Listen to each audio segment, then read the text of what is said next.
الحمد لله نحمده ونستعينه ونستغفره ونؤمن به ونتوكل عليه ونعوذ بالله من شرور أنفسنا ومن سيئات أعمالنا من يهده الله فلا مضل له ومن يضلله فلا هادي له ونشهد أن لا إله إلا الله وحده لا شريك له ونشهد أن سيدنا وسندنا ومولانا محمدا عبده ورسوله أما بعد فقد قال الله تبارك وتعالى في كلامه المجيد والفرقان الحميد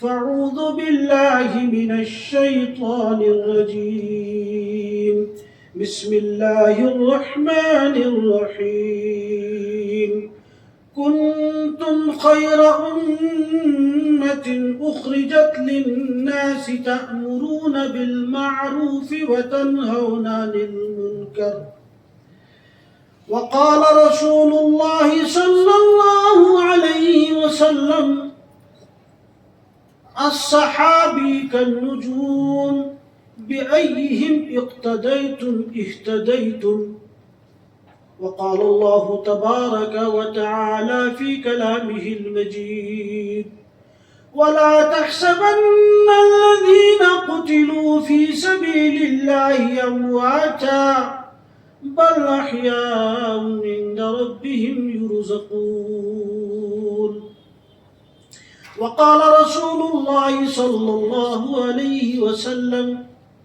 سيدا شباب أهل الجنة الحسن والحسين أو كما قال النبي صلى الله عليه وسلم صدق الله العلي العظيم وصدق رسوله النبي الكريم ونحن على ذلك لمن الشاهدين والشاكرين والحمد لله رب العالمين يا رب صل وسلم دائما أبدا على حبيبك خير الخلق كلهم يا رب صل وسلم دائما أبدا على حبيبك خير الخلق كلهم يا رب صل وسلم دائما أبدا على حبيبك خير الخلق كلهم جزا الله عنا محمدا صلى الله عليه وسلم ما هو أهله اسلام کی فطرت میں قدرت نے لچک دی ہے اسلام کی فطرت میں قدرت نے لچک دی ہے اتنا ہی ابھرے گا جتنا کہ دباؤ گے باطل سے دبنے والے اے آسمان نہیں ہم 100 بار کر چکا ہے تو امتحان ہمارا ستیزہ کر رہا ہے ازل سے تا امروز ستیزہ کر رہا ہے ازل سے تا امروز چراغ مصطفی سے شرار بولہبی بہت سی قابل احترام حضرات گرامی اور میرے پیارے دینی ایمانی اسلامی قرآنی عرفانی نورانی بھائیوں اور بزرگوں اور دوستوں بہت عرصے کے بعد آج ہمیں پھر ایک بار جنوبی کشمیر کا قلب کہے جانے والا شہر اور قصبہ اور ٹاؤن اسلام آباد اننت ناگ کی مرکزی اور بہت ہی معروف اور مشہور جامع مسجد راحت دیدی علیہ الرحمہ صاحبہ میں بیان کی دعوت ملی اور بیان کا موقع ملا اور کچھ گزارشات پیش کرنے کا موقع ملا۔ کل جب آپ کے اس مسجد کے امام و خطیب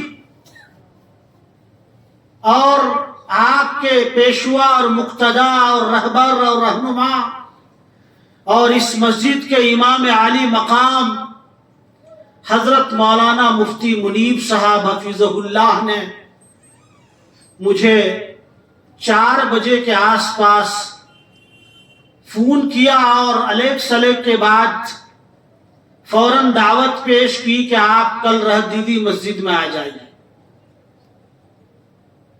میں نے موقع کو غنیمت جانا اور یہ محسوس کیا کہ جس کام کے لیے اللہ تبارک و تعالی نے ہمیں یہاں رکھا ہے، بھیجا ہے، پیدا کیا ہے، اور جو نہج ہمیں دیا ہے، جو طریقہ دیا ہے، جو راستہ دیا ہے، ہمارے لیے بہت مناسب ہے کہ ہم اس دعوت کو بلا چھو چرا قبول کریں۔ میں نے فوراً لبیک کہا اور ساتھ میں ہی میں نے حضرت سے عرض کیا کہ کیا بات کرنی ہے، گفتگو کا موضوع کیا ہونا چاہیے، کیا عنوان ہونا چاہیے، ہمارا بیان کس بات پر ہونا چاہیے۔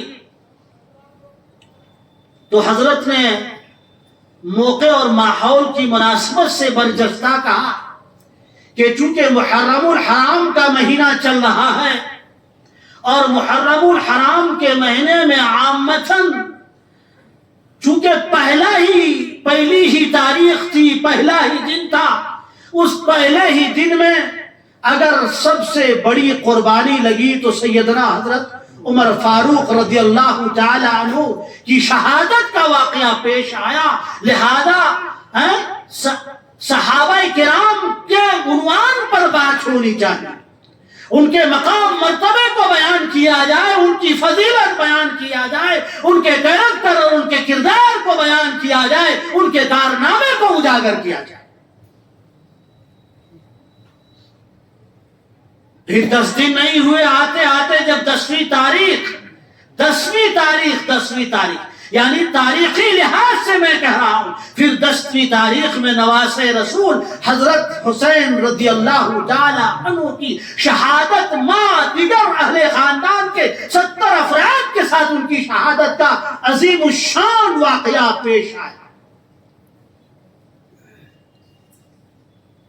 تو آپ جب بات کریں گے تو آپ بات کریں صحابہ کرام کی عظمت پر، صحابہ کرام کے شان پر، ان کے کارنامے پر، ان کے کردار پر، ان کے اعمال پر، ان کی جفاکشی پر، ان کی قربانیوں پر، اور تن من دھن جو لٹایا ہے انہوں نے اسلام کی حفاظت کے لیے، اور پیغمبر رسول، پیغمبر خدا حضرت محمد رسول اللہ صلی اللہ علیہ وسلم کے لائے ہوئے دین کے لیے، اور آپ کی حفاظت اور آپ کے منصب اور مقام کے تحفظ میں جو آپ نے قربانی پیش کی۔ میرے بھائی اور بزرگ اور دوستو، اس امت کو خیر امت کہا گیا، اس امت کو خیر امت کہا گیا۔ دنیا میں یوں تو بہت ساری امتیں آئی، بہت ساری ملتیں آئی، لیکن خیر امت کا جو لقب ملا، خیر امت کا جو تمغہ ملا، خیر امت کا جو تخلص ملا، خیر امت کا جو وحدہ ملا، خیر امت سے جو نوازا گیا، وہ اس امت محمدی علی صاحبہا الصلاۃ والسلام کو نوازا۔ صحابہ کرام کی جب بات آتی ہے تو خون کے اندر ایک طرح سے ابال آ جاتا ہے، خون کے ایک طرح سے دورانیہ بڑھ جاتا ہے، ایک جوش، ایک ولولہ اور ایک حوصلہ اور ایک جرأت اور ایک جسارت پیدا ہونے لگتا۔ میں نے کل سے اپنے جذبات کو دبانے کی کوشش کی، ہاں یہ کوئی معمولی موضوع نہیں ہے، یہ کوئی معمولی موضوع نہیں ہے، یہ عظیم الشان عنوان ہے۔ ہم اور آپ جانتے ہیں کہ حجۃ الوداع کے موقع پر جب آپ نے خطبہ حجۃ الوداع فرمایا، آپ کے سامنے کم و بیش 1,24,000 صحابہ کرام رضوان اللہ علیہم مجمعین۔ ہاں ہاں، آپ کن کن شخصیت پر بات کرنے کی طاقت رکھتے، آپ کن کن کے مناقب کو، ان کے سوانح کو، ان کے کردار کو، ان کے اعمال کو، ان کے کارناموں کو بیان کرنے کی طاقت رکھتے۔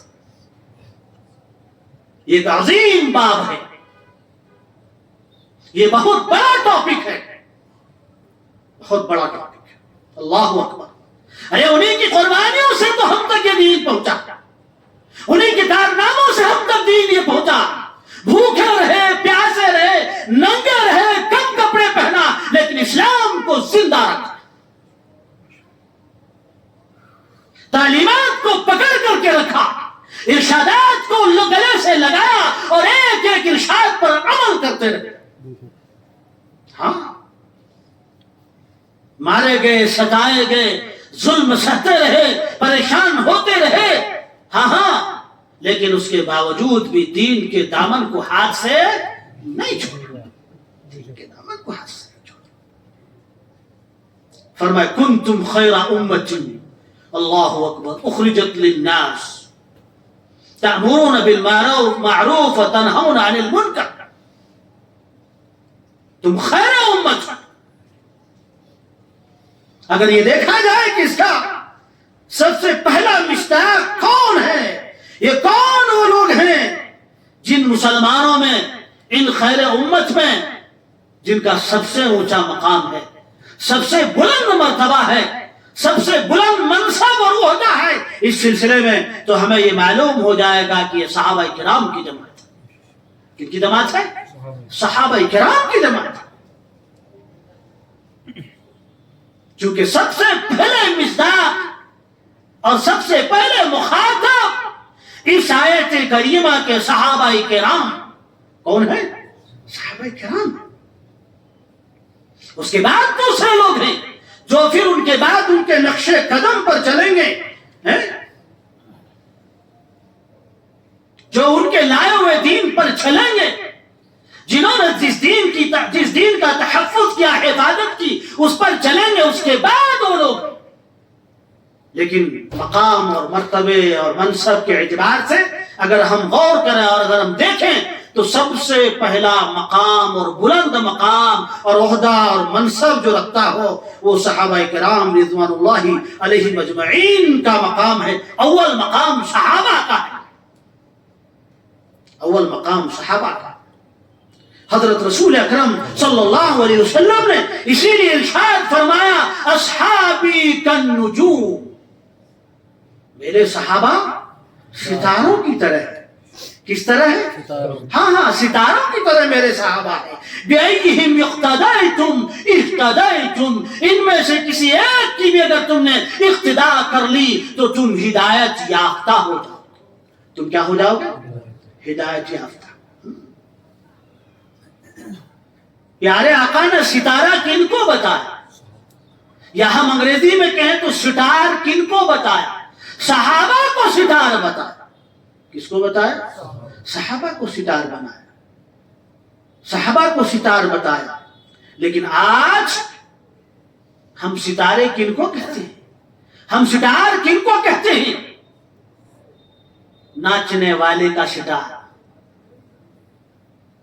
گانے والے کا ستار، گٹار بجانے والے کا ستار، کھیلنے والے کا ستار، مکہ مارنے والے کا ستار، تیر چلانے والے کا ستار، دوڑنے والے کا ستار، غلط قسم کے کپڑے پہننے والے کا ستار۔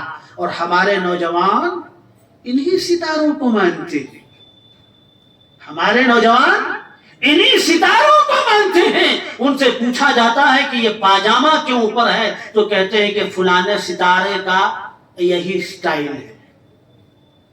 ارے بال تیرا کیسا ہے، داڑھی تیری کیسی ہے، تیرا لباس کیسا ہے؟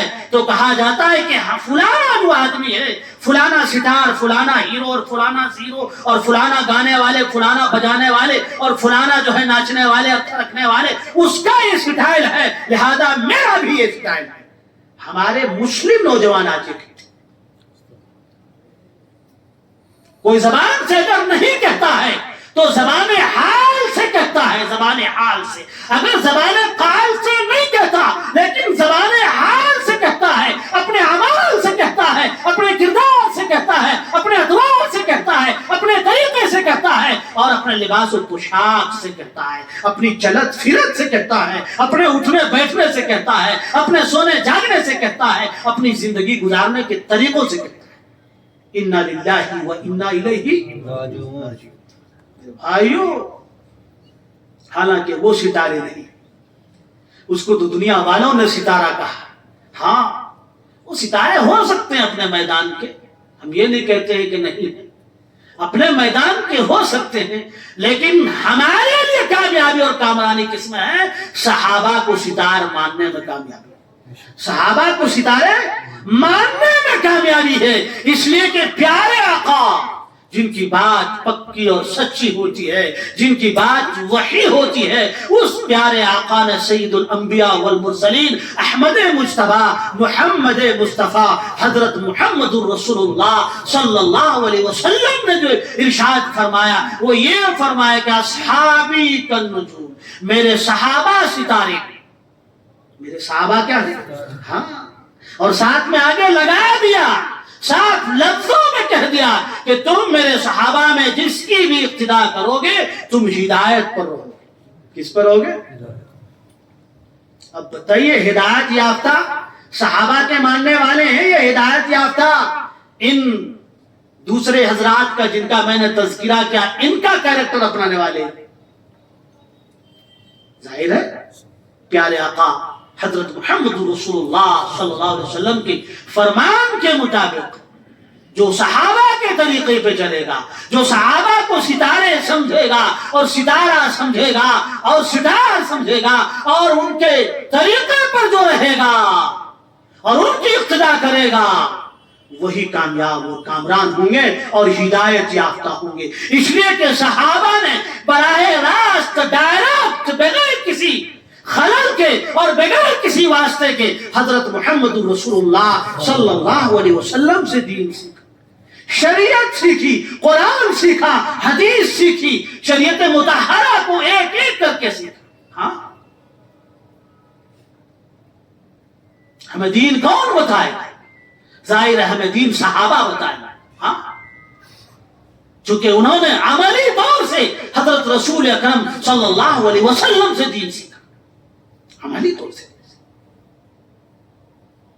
اس لیے ہمیں صحابہ کو مان کر کے چلنا ہے، نہ کہ کسی اور کو۔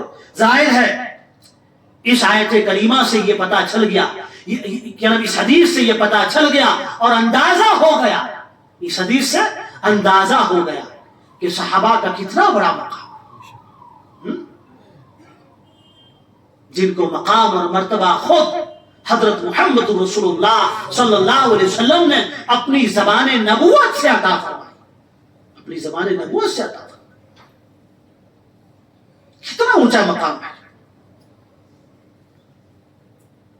اسی طریقے پر آپ سے ایک بار سوال ہوا، آپ سے ایک بار پوچھا گیا کہ یہ بتائیے کہ فرقے بہت سارے ہوں گے، لوگ دنیا میں بہت سارے ہوں گے، لیکن کون وہ لوگ ہوں گے جو نجات پانے والے ہوں گے؟ کون وہ لوگ ہوں گے جو حق پر سمجھے جائیں گے؟ کون وہ لوگ ہوں گے جن کا حق پر ہونا شمار ہوگا اور جن کے بارے میں یہ کہا جائے گا کہ یہ لوگ حق پر ہیں، صداقت پر ہیں، حقانیت پر یہ لوگ ہیں؟ تو صاف لفظوں میں بغیر کسی لگی لپٹی کے، بغیر کسی بہام کے، بغیر کسی تردد کے اور بغیر کسی پیچیدگی والے الفاظ کے صاف لفظوں میں پیارے آقا حضرت محمد رسول اللہ صلی اللہ علیہ وسلم نے ارشاد فرمایا ما انا علیہ واصحابی، ما انا علیہ واصحابی، جس چیز پر میں ہوں، جس چیز پر میں ہوں اور جس چیز پر میرے صحابہ ہیں، جس چیز پر میرے صحابہ ہیں، یعنی جو آدمی بھی میرے طریقے پر اور میرے صحابہ کے طریقے پر چلے گا وہ آدمی حق پر ہونے والا شمار ہوگا۔ وہ آدمی کس پر ہونے والا شمار ہوگا؟ وہ آدمی حق پر شمار ہوگا کہ یہ آدمی حق پر ہے، یہ صداقت پر ہے، یہ باطل پر نہیں ہے، یہ حق ہے، یہ لوگ یہ گمراہ نہیں ہے، یہ گمراہ نہیں ہے۔ کتنا بڑا تمغہ، اس سے بڑا تمغہ اور کیا ہو سکتا ہے؟ ما انا علیہ واصحابی، جس چیز پر میں ہوں اور جس چیز پر ہمارے صحابہ ہیں، جس چیز پر ہمارے صحابہ۔ ایسے ہی ایک بار اور پوچھا کہ بتائیں کن لوگوں کا زمانہ اور کون لوگ اچھے ہیں اور اچھے زمانے کے لوگ ہیں، اور کن لوگوں کا مقام اور مرتبہ بہترین ہے، اور کون لوگ جو ہے اچھے دور میں ہیں جن کو بہترین دور کہا جا سکتا ہے، یعنی خیر قرون۔ تو حضرت عبداللہ ابن عباس مسعود رضی اللہ تعالی عنہ روایت کرتے ہیں کہ جب آپ سے یہ پوچھا گیا کہ کون لوگ اچھے ہیں، کون لوگ جو ہے حق پر ہیں، تو آپ صلی اللہ علیہ وسلم نے فرمایا خیر القرون قرنی ثم الذین یلونہم ثم الذین یلونہم، ہاں، کہ بہترین زمانہ اور بہترین لوگ وہ ہیں جو لوگ ہمارے زمانے کے لوگ۔ ارے زمانہ کیا ہوتا؟ اصل تو لوگ ہوتے ہیں، اصل تو اس زمانے میں رہنے والے افراد ہوتے ہیں۔ فرمایا کہ بہترین لوگ کون ہیں؟ تو جواب میں پیارے آقا حضرت محمد رسول اللہ صلی اللہ علیہ وسلم نے ارشاد فرمایا خیر القرون قرنی، سب سے بہترین لوگ وہ لوگ ہیں جو میرے زمانے میں ہیں، جو میرے دور میں ہیں، یعنی میں اور میرے صحابہ، میں اور میرے صحابہ، یہ بہترین لوگ۔ تو صحابہ کی بہتری کا، صحابہ کی برتری کا، صحابہ کی اچھائی کا رضوان اللہ علیہم اجمعین کہیے۔ پیارے آقا نے خود گارنٹی دی، پیارے آقا نے خود گارنٹی دی ہے کہ میرے زمانے کے لوگ بہتر لوگ ہیں، میرے زمانے کے۔ ثم الذین یلونہم، پھر جو میرے زمانے سے، جو مجھ سے یا میرے صحابہ سے ملے ہوئے، جو میرے صحابہ سے ملے ہوئے لوگ ہیں، صحابہ سے ملے ہوئے لوگ، یعنی تابعین کا زمانہ۔ کس کا زمانہ؟ تابعین کا زمانہ، تابعین کا زمانہ۔ ثم الذین یلونہم، اور پھر جو تابعین سے ملے ہوئے لوگ ہیں وہ لوگ اچھے ہیں، ان کا زمانہ اچھا ہے، ان کا زمانہ اچھا ہے۔ یعنی قرون ثلاثہ کے بارے میں یہ تصدیق فرمائی، یہ گارنٹی دی کہ قرون ثلاثہ کے جو لوگ ہیں یہ لوگ اچھے لوگ، کیا لوگ ہیں؟ اچھے لوگ، ہاں۔ تو یہاں بھی صحابہ رضوان اللہ علیہم اجمعین کے بارے میں گویا کہ یہ بتایا گیا کہ صحابہ کرام رضوان اللہ علیہم اجمعین کا مقام اور مرتبہ بہت اونچا مقام اور مرتبہ، ان کے مقام اور مرتبے کو کوئی نہیں پہنچ سکتا، ان کے اونچے مقام اور مرتبے کو کوئی نہیں پہنچ سکتا۔ صحابہ کے بعد کے زمانے کے، چاہے وہ کوئی کتنا بڑا ہی ولی کیوں نہ ہو، قطب کیوں نہ ہو، ابدال کیوں نہ ہو، بہت بڑے پیمانے کے عظیم الشان اللہ والا اور بزرگ کیوں نہ ہو، ایک ادنا صحابی کے مقام اور مرتبے کو نہیں پہنچ سکتا، ایک ادنا صحابی کے مقام اور مرتبے کو نہیں پہنچ سکتا ہے۔ صحابہ کرام رضوان اللہ علیہم اجمعین کا مقام بہت اونچا مقام، بہت اونچا مقام، بہت اونچا مقام۔ صحابہ کون ہوتے ہیں؟ صحابی کس کو کہتے ہیں؟ صحابی کس کو کہتے ہیں؟ حضرت علامہ حافظ ابن حجر اسقلانی رحمۃ اللہ علیہ نے صحابی کی تعریف کی، صحابی کی تعریف کی، صحابی کا تعارف کرایا، صحابی کے بارے میں بتایا کہ صحابی کس کو کہتے ہیں، صحابی کس کو کہتے ہیں؟ فرمایا الصحابی من لقی النبی صلی اللہ علیہ وسلم مؤمنا به ومات علی الاسلام، ومات علی الاسلام۔ فرمایا صحابی وہ ہیں جنہوں نے پیارے آقا حضرت محمد رسول اللہ صلی اللہ علیہ وسلم سے حالت ایمان میں ملاقات کیا۔ کس میں ملاقات کیا؟ حالت ایمان میں۔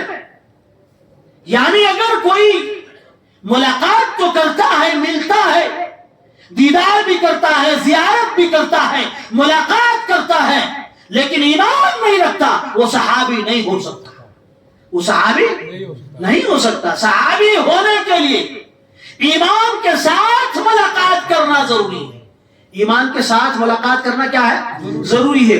اور پھر یہ بھی ضروری ہے کہ جو ایمان لا کر کے الیاذ باللہ الیاذ باللہ الیاذ باللہ ایمان سے چلا گیا، ایمان چھوڑ گیا، ایمان چھوٹ گیا، مرتد ہو گیا، الیاذ باللہ، وہ بھی صحابی نہیں کہلائے۔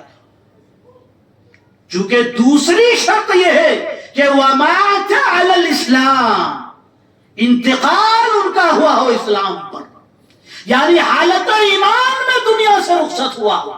کس حالت میں؟ حالت ایمان میں دنیا سے رخصت ہوا ہو، حالت ایمان میں پیارے آقا سے ملاقات بھی کیا ہو، اور جب اس دنیا سے رخصت ہوا ہو تو مومن رخصت ہوا ہو، مسلم رخصت ہوا ہو، حالت ایمان میں اس دنیا سے رخصت ہوا ہو، یہ صحابی ہے۔ ان کو کیا بولتے ہیں؟ صحابی۔ ان کو صحابی بولتے ہیں۔ اور صحابی کا مقام اور مرتبہ احادیث میں، قرآن پاک کی آیات میں سب جگہ موجود ہیں۔ ان کے فضائل، ان کے مناقب سب جگہ بیان کیے گئے، متعدد جگہ پر بیان کیے گئے۔ قرآن مقدس کہتا ہے والسابقون الاولون من المهاجرین والانصار والذین اتبعوهم باحسان رضی اللہ عنہم ورضوا عنہ وعد لهم جنات تجری تحتها الانہار خالدین فیہا ابدا ذلک الفوز الکبیر۔ اللہ اکبر۔ صحابہ کرام کا تذکرہ کرتے ہوئے ان کو کامیابی کا تمغہ دیا گیا اور کہا گیا کہ وہ انصار اور مہاجرین میں سے وہ صحابہ جو اولین صحابہ ہیں جنہوں نے پہلے ایمان لایا، جنہوں نے شروع میں ایمان لایا، سابقون الاولون ہیں، ایمان لانے میں جنہوں نے سبقت کیا، پیش قدمی کی، آگے بڑھے اور ایمان لایا۔ پیارے آقا حضرت محمد رسول اللہ صلی اللہ علیہ وسلم کی دعوت پر لبیک کہا، اور آپ کی زبان حال، آپ کے ہاتھ پر ایمان لا کر کے کلمہ اشہد ان لا الہ الا اللہ وحدہ لا شریک لہ واشہد ان محمدا عبدہ ورسولہ پڑھا۔ فرمایا وہ، اور اس کے بعد ان سابقین مہاجرین کے ساتھ ان کی اتباع کرتے ہوئے جن لوگوں نے اس وقت ایمان لایا، شروع میں جن لوگوں نے اس وقت ایمان لایا اور اخلاص کے ساتھ ایمان لایا، کس کے ساتھ ایمان لایا؟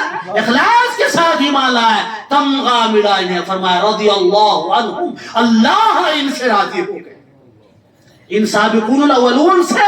اور جو لوگ ان سابقون اولون کے اس نقش قدم پر چلے اور ان کی اتباع کرتے ہوئے انہوں نے بھی اخلاص سے ایمان لایا، فرمایا رضی اللہ عنہم، اللہ ان سے راضی ہو گئے۔ ارے جن کو اللہ کی رضامندی حاصل ہو جائے، جن کو اللہ کی خوشنودی حاصل ہو جائے، اب اسے کیا چاہیے؟ اور کچھ چاہیے؟ اب تو اسے کسی چیز کی ضرورت نہیں، چونکہ اللہ راضی ہے، اللہ کی تمام طاقت ہے، اللہ کی تمام قدرت ہے، اللہ کا تمام مقام ہے، اللہ کن فیکون کے مالک ہے، اللہ علی کل شیء قدیر ہے، اللہ فعال لما یرید ہے، اللہ کن فیکون کے مالک ہے، اللہ کن فیکون کے مالک ہے۔ جسے اللہ کی رضامندی حاصل ہوگی اسے تمام دولت حاصل ہوگی، اب اسے کسی اور دولت کی ضرورت نہیں۔ تو فرمایا کہ اللہ ان سے راضی ہوگے تو کیا یہ اللہ سے ناراض ہے؟ نہیں، وَرَضُوا عَنْهُ،